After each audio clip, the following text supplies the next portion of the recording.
పొత్తులో భాగంగా నేను 24 స్థానాలు తీసుకున్నాను. 24 అసెంబ్లీ స్థానాలు తీసుకుంటే ఇంతేనా అంటున్నారు. 24ఏనా, ఇంతేనా? మనోళ్ళు కాదు, అవతలి వాళ్ళకి తెలియట్లా. బలి చక్రవర్తి కూడా వామనుణ్ణి చూసి ఇంతేనా అన్నాడు. బలి చక్రవర్తి కూడా వామనుణ్ణి చూసి ఇంతేనా అన్నాడు. నెత్తి మీద కాలు పెట్టి బలి చక్రవర్తిని అధాపాతాళానికి తొక్కుతున్నప్పుడు తెలిసింది ఎంతో అని.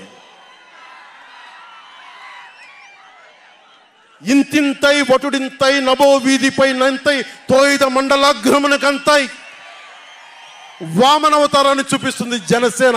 జగన్ గుర్తుపెట్టుకో, అధాపాతాళానికి తొక్కకపోతే నా పేరు పవన్ కళ్యాణే కాదు, మా పార్టీ జనసేనే కాదు, మర్చిపోకో.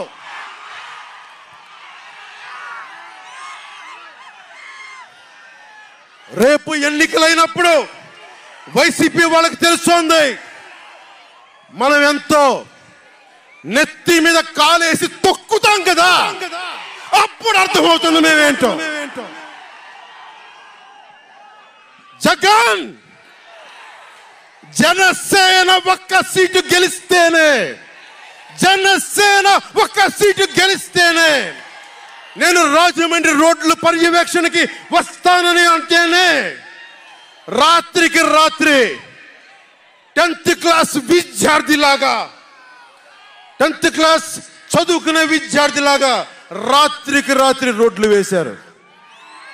నైట్ అవుట్ చేసి మరి ఒక్క సీటుకే ఇదంతా, ఒక్క సీటుకే. ఒక్క సీటు గెలిస్తేనే రాత్రికి రాత్రి రోడ్లు వేసావు. జనసేన 24 సీట్లతో ఏం చేయగలరో మీరు ఊహించుకోగలరా?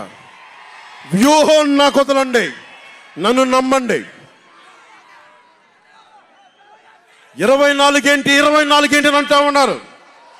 విశ్వామిత్రుడు, బ్రహ్మర్షి విశ్వామిత్రుడు బ్రహ్మపదానికి వెళ్ళడానికి కూడా 24తోనే.